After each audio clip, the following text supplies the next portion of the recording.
లేదు, నాకేం కనపడలేదు.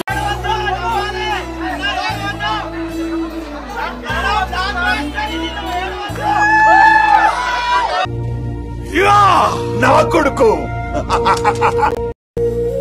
కెమెరామెన్ సార్ బాబు రెడీ. ఆ కన్నప్పు చూసాం, ఇది చూద్దామని వచ్చా. ఆ బురదంతా ఎందుకు నీకు అసలు ఎందుకు అనుకుంటున్నాను? మోహన్ బాబు గారు అంటే నాకు చాలా ఇష్టం. నోటితో చేసుకుంటున్నారండి, సినిమా మాత్రం చాలా బాగా.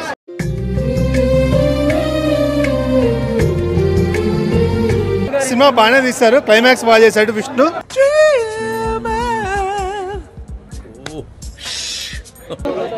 ఓకే అన్న, ప్రభాస్ కోసం వచ్చాను, ఇంకా చూసాను, అయిపోయింది, వెళ్తున్నాను. సో ఇదేంట్రా అయితే? అరే నీ అబ్బా 3 figures నెంబర్ తోటి సినిమా తీసాను. సరే యాక్చువల్ ఫిగర్ చెప్పలేదు. మీ 200 300 వాట్ ఎవర్ ఇట్ ఈస్. 300 అవ్వలేదు, పోనీ బిలో 300. 300 అవ్వలేదు, పోనీ బిలో 300.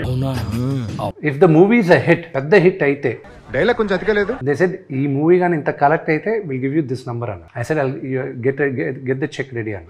శివుణ్ణి ప్రేమించే వాళ్ళు ఎవరైనా సరే ఆ సీన్ గురించి ఆడవలసిందే, అంత బాగుంది. లైట్ హౌస్ రెడీ చేయి, నా లక్ష. ఈడబ్బా గెలిచేసాడ్రా. నాకేం ప్రిటీ షూర్ నేను ఖర్చు పెట్టింది థియేట్రికల్లోనే వస్తుందని నమ్మకం నాకు.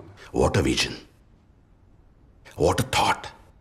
పిచ్చోలు అయిపోయారు మా టీం అంతా. మాదాపూర్లోని సినీ నటుడు మంచు విష్ణు కార్యాలయంపై సోదాలు చేశారు ఐటీ జీఎస్టీ అధికారులు.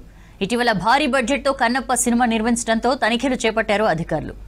జీఎస్టీ రైట్స్ జరిగాయని చెప్పి కొంచెం న్యూస్ వచ్చింది. ఇక్కడ గ్రేట్ ఆంధ్ర మూర్తి గారు ఉన్నారా? మైక్ అంటే అది ఆయన ఒక క్వశ్చన్ అడిగాడు, జీవి మీరందరూ ఉన్నారు, బడ్జెట్ అంతా. ఆ రోజే చెప్పా, నీకెందుకు ఇవన్నీ, ఎందుకండి వదిలేయండి అన్న.